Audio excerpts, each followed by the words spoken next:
Kembali ke Bung Sule. Bung Sule, ini kalau mengenai renovasi Stadion Mato Angin, banyak juga masyarakat Kota Makassar yang bertanya, kan ada 2 stadion sebenarnya ini yang sedang digarap oleh pemerintah, Stadion Barumbung dan juga Stadion Mato Angin. Nah, ini kan sebenarnya kalau masyarakat Kota Makassar yang penting ada stadion yang menetap begitu. Nah, mendengar kabar Stadion Mato Angin ini sebenarnya familiar sekali informasi ini, cuman sampai sekarang belum belum belum ini juga kita takutnya seperti yang dikatakan Bung Rais tadi di pertengahan ada kendala dan sudah dibongkar mungkin nanti berakibat fatal juga ke tim. Nah, seperti apa pendapat dari Bung Sule sendiri melihat ini? Oke, jadi saya pisahkan dulu antara pendapat saya sebagai publik sepak bola, orang yang berprofesi, profesional yang bekerja di bidang sepak bola, dengan pendapat saya mewakili manajemen PSM Makassar, gitu ya. Yang mana dulu nih mau diminta? Yang dari manajemen dulu dah. Oke, dari manajemen. Kalau dari manajemen sendiri, Pak Munafri Arifudin itu Pak Api sendiri sudah menyampaikan apresiasi. Bahkan Pak Munafri Arifudin itu Pak Api sudah ngomong ke publik luas lah bahwa ayo kita dukung, ayo kita sukseskan pembangunan Stadion Mato Angin ini, renovasi Stadion Mato Angin ini. Karena apa? Karena memang tujuannya sangat bagus. Ya, tujuannya sangat bagus. Ini pembangunan Stadion Mato Angin nanti kalau jadi itu bukan hanya soal gengsi saja, bahwa di Kota Makassar, di Sulawesi Selatan, di Sulawesi Selatan, Kota Makassar khususnya ya, yang merupakan pintu gerbang lah kita istilahkan, pintu gerbang masuk ke Indonesia Timur. Ada bangunan yang monumental, ada bangunan yang megah seperti stadion yang representatif untuk menggelar pertandingan internasional, ya kan? Jadi bukan hanya soal gengsi saja kita berbicara di situ, tapi selain pride, selain kebanggaan, itu kita juga berbicara soal ekonomi. Jadi dengan adanya stadion yang berstandar internasional, bertaraf internasional, itu roda ekonomi pasti akan berputar. Misalnya saja ya, bagaimana nanti masyarakat di sekitar stadion itu bisa terberdayakan dengan kehadiran stadion bertaraf internasional. Misalnya ya, mulailah banyak di sekitar stadion itu penjualan merchandise sepak bola, penjualan merchandise PSM Makassar misalnya. Kemudian seperti kafe-kafe misalnya. Kita lihat konsepnya seperti stadion yang dimiliki oleh Bali United. Itu kan di sekitarnya banyak penjual merchandise, kemudian kafe-kafe pada menjamur di sekitar stadion. Kemudian berbicara soal apa lagi? Soal PAD misalnya ya. Tentu dengan stadion yang bagus, fasilitas yang bagus, ya tentu pendapatan yang dihasilkan dari penyewaan stadion itu tentu akan lebih bagus juga. Jadi imbasnya nanti akan bagus untuk pemasukan kas daerah, dalam hal ini kasnya Pemprov. Nah, kalau pendapat saya sebagai ini pendapat pribadi saya sebagai profesional yang bekerja di bidang sepak bola, ya tentu yang namanya stadion baru, stadion megah, yaitu saya pikir memang sudah lama kita nanti-nantikan ya, seperti yang dibilang tadi Deng Rais, Bro Rais, saya panggil Bro saja. Ya, sudah lama kita nanti-nantikan, sudah lama kita tunggu ada stadion seperti itu. Kita lihat saja contohnya di final sepak bola, di final pertandingan final Piala Indonesia. Waktu PSM Makassar melawan Persija Jakarta. Itu kan yang di dalam stadion penuh itu. Betul. Ada 15 ribuan. Ternyata yang di luar lebih banyak lagi, Bung Ade. Ya. Sebenarnya di luar itu waktu itu. Yang di luar lebih banyak lagi. Kasihan mereka nggak kebagian tiket, nggak kebagian tiket masuk ke stadion mau nonton. Itu karena apa? Karena kapasitas stadion kita kecil.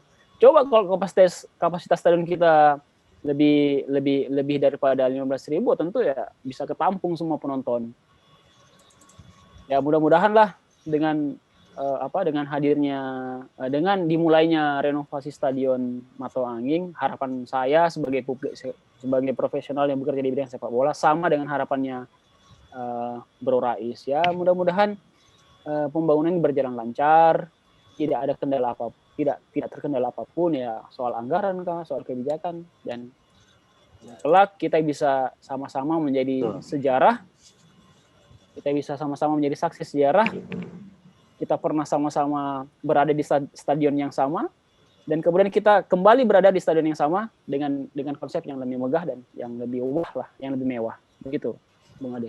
Baik Bung Sule, ini kalau seputar renovasi kan ini pasti membutuhkan waktu juga untuk proses. Ya. Nah, ini juga banyak sekali yang bertanya di Celebes TV juga, pemirsa mengatakan Stadion Barongbong saja sudah kalau kita lihat awal-awal perencanaannya, launching pengerjaannya, tapi sampai sekarang terbengkalai. Nah, banyak masyarakat yang takut juga ini. Nanti sudah jalan di tengah-tengah, ini giliran mau dipakai susah gitu. Nanti ujung-ujungnya kita pakai stadion orang lain lagi di luar Makassar. Seperti apa kalau pendapat dari Bung Sule sendiri melihat keluhan-keluhan dari masyarakat Kota Makassar khususnya? Ya, mudah-mudahan keluhan itu tidak jadi kenyataan ya. Ya. Kita harapan kita seperti itu, jangan sampai keluhan-keluhan itu menjadi kenyataan. Tapi ya marilah kita bersama-sama. Makanya mari kita sama-sama mendoakan. Mendoakan saja tidak cukup, tapi kita dukunglah. Kita dukung apa yang mau dilakukan oleh pemerintah ini. Jadi pemerintah minta dukungan, minta bantuan ya. Sebagai warga negara, sebagai masyarakat yang taat pada pemerintah, apalagi pada publik sepak bola yang memang sudah lama mengimpi-impikan punya stadion yang bagus, ya mari sama-sama kita dukung, kita sukseskan pembangunan stadion ini. Ya entahlah kalau di masa lalu ada terjadi seperti ini ya maaf, kapasitas manajemen PSM Makassar tidak dalam hal itu untuk mengomentarinya. Yeah. Tapi yang kedepannya ya mudah-mudahan juga kedepannya Stadion Barongbong juga bisa selesai. Jadi bukan hanya Mato Angin saja. Kalau di Makassar punya 2 stadion yang bertaraf internasional, ya, saya rasa sangat luar biasa sekali. Mudah-mudahan itu yang menjadi harapan kita bisa menjadi kenyataan. Jadi jangan sampai ya apa yang dikeluhkan oleh masyarakat, apa keluhan-keluhan mereka menjadi kenyataan, itu jangan sampai. Betul. Baik, terima kasih Bung Sule. Saya kembali ke Bung Rais. Bung Rais, kan memang euforia supporter itu memang kita tidak diragukan lagi pada saat tim bermain, adanya supporter pasti membuat tim ini menjadi semangat, karena terbukti ini kalau kita lihat PSM Makassar luar biasa jika memang didukung oleh seluruh supporter yang ada. Tapi sekarang pandemi, ini liga ditunda. Nanti kalau misalnya kembali digulir itu pun tidak ada supporter. Nah, pesan-pesan untuk tim PSM dan juga masyarakat Kota Makassar, Bung Rais, seperti apa?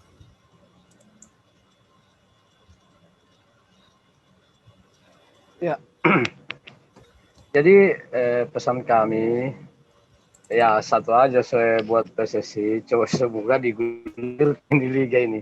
Yeah. Kasihan ini warga Kota Makassar dan khususnya para supporter ini yang sudah lama sekali merindukan euforia. Kalaupun tidak bisa secara langsung kita lihat, kita bisa euforia di tempat nonton barengnya Pak Bung Ade. Jadi memang seperti biasanya kalau PSM tidak main di Makassar itu kan sudah biasa. Kalau main tandang, kita biasanya kan adakan beberapa titik yang nobar. Lewat secara langsung juga kita euforianya luar biasa. Jadi pesan kami buat PSM, kami tetap lewat lewat media sosial untuk menyemangati para pemain-pemain bahwa kami tidak hadir tapi kami selalu ada, seperti itu, Om.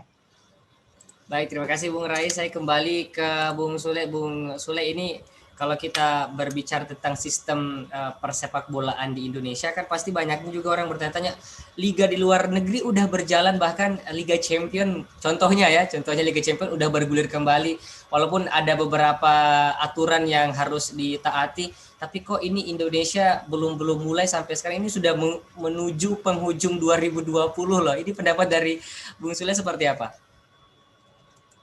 Ya beginilah, gimana ya ngomongnya ya. Jadi saya rasa memang ini polemik. Ini sudah menjadi polemik. Jadi susah juga kita ngomongnya, karena kita orang-orang klub yang maunya pasti jalan lah liga ini. Tapi di sisi lain ada hal yang belum beres. Oke. Perizinan misalnya, ya kan? Kenapa tidak sejak awal PSSI dan PT Liga itu betul-betul konsen dulu ke masalah perizinan, ke soal perizinan. Karena kalau bagaimana konsep menggelar pertandingan sepak bola di tengah pandemi, saya rasa PSSI dan PT Liga pasti akan mengarah ke konsep yang sekarang. Ya.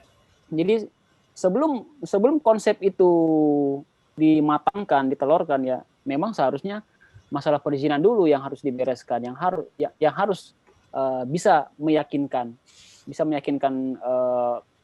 otoritas keamanan dalam hal ini ya Kepolisian Negara Republik Indonesia. Setelah itu beres, barulah kemudian konsep sepak bola di era new normal, di era pandemi itu baru kemudian bisa dimatangkan, disosialisasikan ke masing-masing klub. Tapi kan faktanya bahwa ya meskipun kita sudah punya konsep bagaimana bermain bola, bagaimana menggelar pertandingan di tengah pandemi, tapi kalau masalah perizinan tidak dapat, ya susah juga. Jadi itulah yang saya bilang tadi. Saya rasa ini ya sudah menjadi polemik. Ya mudah-mudahan lah, kita berharap polemik ini segera mencair, kemudian bisa segera ditemukan bagaimana solusinya. Ya kan? Seperti yang saya bilang tadi, sudah banyak wacana yang mengapung bagaimana konsep, bagaimana format kompetisi, bagaimana format liga musim ini bisa diselesaikan. Misalnya ada yang mewacanakan formatnya home turnamen, misalnya seperti Piala Presiden begitu ya. 18 klub ini kemudian disebar ke dalam beberapa grup, kemudian masih dari masing-masing grup kemudian ada yang lolos ke semifinal, final dan main di final. Kemudian ada juga yang mengapungkan wacana kompetisi musim ini diselesaikan dengan konsep setengah musim seperti Liga Malaysia. Liga Malaysia di tengah pandemi kan mereka langsung merubah format kompetisinya menjadi setengah musim. Jadi tidak ada home away. Bisa juga seperti itu. Tapi ya lagi-lagi ya kita selesaikan dulu soal perizinan lah. Kalau perizinan sudah dapat, saya pikir meskipun minggu depan bisa liga dimulai. Kalau perizinannya keluar. Ya. Baik, terima kasih Bung Sule. Saya kembali ke Bung Rais. Bung Rais, kalau kita berbicara soal pandemi, pastinya keluhan-keluhan yang banyak. Nah, kira-kira dari pandangan Bung Rais sendiri, sisi positif yang bisa diambil dengan adanya pandemi ini, membenturkan tim kebanggaan kita PSM Makassar, supporter nggak bisa ngapa-ngapain juga mendukung. Ini sisi positifnya apa dari Bung Rais? Ya, jadi posisi positif kami sekarang karena liga juga tidak bergulir, ya kami dari supporter ya bisa hebat uang, tidak bisa ke stadion, tidak keluar uang untuk beli tiket. Iya, positifnya tidak keluar kali uang. Tapi satu juga kasihan sama penjual songkol yang ada di stadion. Artinya perekonomiannya lagi juga tidak ada. Jadi memang pandemik ini memang ada banyak yang dirugikan. Ya, termasuk para supporter. Pandemi ini menjadi global enemy, menjadi musuh satu dunia. Satu dunia sekarang, semua orang di dunia ini mau yang benda hidup, benda mati itu semua sedang dalam posisi berperang melawan pandemi. Karena sekarang musuh kita semua sama. Iya, corona. Jadi aktivitas sekarang supporter saya lihat mengarah ke sosial. Terus kebanyakan teman-teman kami juga di supporter itu ya karena tidak ada bola ya, apalagi ngetren lagi naik sepeda ya. Sekarang para cari kesibukan naik sepeda, terus bakti sosial, membantu korban kebakaran, bantu bencana yang ada di masyarakat itu. Itulah yang kami lakukan di Maxman sekarang.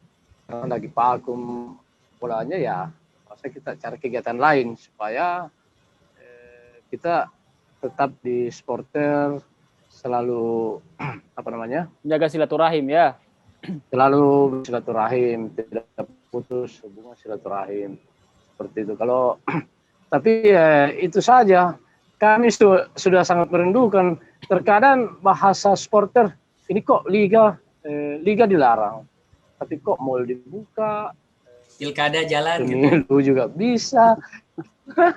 Nah, padahal kemarin waktu mau dibuka lagi liga, kan kita sudah mengikuti aturan protokol kesehatan, harus diswab lah, harus inilah. Tapi ya persoalan itu tadi sama Bung, dia bilang persoalan izin. Soal protokol kesehatan, saya rasa liga apa yang mau dilakukan oleh PT Liga, kemudian PSSI dan beserta perangkat pertandingan, stakeholder pertandingan, saya rasa itu sudah sangat ketat sekali. Bayangkan sebelum pertandingan, seminggu sebelum pertandingan, seminggu atau 4 hari sebelum pertandingan, itu semua official tim, pemain dan pelatih dan orang-orang yang akan terlibat di dalam pertandingan itu harus tes swab. Harus tes swab. Kalau tes swabnya negatif, oke, bisa terlibat dalam pertandingan itu. Setelah pertandingan pun masih ada lagi tes swab. Bayangkan. Kemudian masuk di area stadion, itu ada berapa protokol kesehatan yang harus dilakukan. Misalnya bermasker, kemudian hand sanitizer, bahkan ada bilik disinfektan. Nah, kemudian di area pertandingan itu terbagi dari 4 ring. Jadi ring 1 dan ring 2, ring 1 itu adalah dalam lapangan, di lapangan pertandingan, dan ring 2 itu hanya boleh ada, kalau saya tidak salah, hanya boleh ada 100 orang. Bayangkan, hanya ada 100 orang. Itu sudah terhitung kedua kesebelasan beserta ofisial dan tim pelatih dan perangkat pertandingan dan panpel. Itu kan sebenarnya itu tujuannya untuk apa? Tujuannya untuk apa? Untuk menerapkan pola social distancing. Saya rasa dengan luas area stadion seperti itu, kemudian isinya hanya 100 orang, sudah sangat social distancing sekali. Betul sekali. Nah, inilah sebenarnya yang menjadi kendala. Ini kan sudah dilakukan semua. Para konsisten liga sudah mengikuti semua protokol kesehatan, apa segala macam. Tapi ya tergantung izin lagi. Seperti itu. Saya kira sebenarnya tidak ada masalah ini. Apalagi kan tidak ada supporter yang masuk. Iya, tanpa penonton. Iya, tanpa penonton. Malah yang lebih parah lagi itu kalau yang lebih parah malah nonton barengnya karena banyak orang. Iya, betul. Padahal kalau dalam stadion bisa jaga jarak kan stadion itu. Apalagi bisa lah dibatasi sekian dari ini. Nobar pun juga itu ada imbauan untuk dibatasi, tidak lebih dari 50 orang. Protokol COVID. Tetap protokol kesehatan, tetap patuhi protokol kesehatan, bermasker, kemudian bersocial distancing. Saya pikir justru lucu juga kita ini, negara kita ini ya. Maaf ya, ini bukan ini saya ngomong ini bukan pernyataan manajemen, bukan, tapi sekali lagi ini adalah pernyataan saya sebagai seorang profesional, sebagai seorang profesional yang bekerja di bidang sepak bola. Kita lihat berapa angka positif corona di Indonesia. Itu kalau saya tidak salah 300 ribuan ya. Itu liganya nggak digelar. Kita lihat Brazil, kita lihat Amerika Serikat, kita lihat Iran, kita lihat Italia, kita lihat Spanyol yang angkanya mencapai jutaan, ya. Tapi di tengah situasi pandemi seperti itu, mereka masih tetap bisa menggulirkan sepak bolanya dengan menerapkan standar protokol kesehatan. Saya rasa dari hal itu kita bisa mengambil kesimpulan. Baik Bung Sule, apakah karena mungkin kita ambil positifnya saja, mungkin ini kita nggak usah terlalu banyak negatif thinking lah karena soal perizinan. Mungkin banyak yang berpikir, mungkin pemerintah juga berpikir bahwa jika seperti tadi yang katakan Bung Sule ada swab lagi, mungkin akan mempengaruhi psikologi dari pemain mungkin, atau kan stamina sekarang ini bukan hanya orang-orang olahragawan atlet yang dibilang cukup kuat fisiknya, ini kita semua COVID sama aja gitu. Gimana kalau pendapat dari Bung Sule sendiri?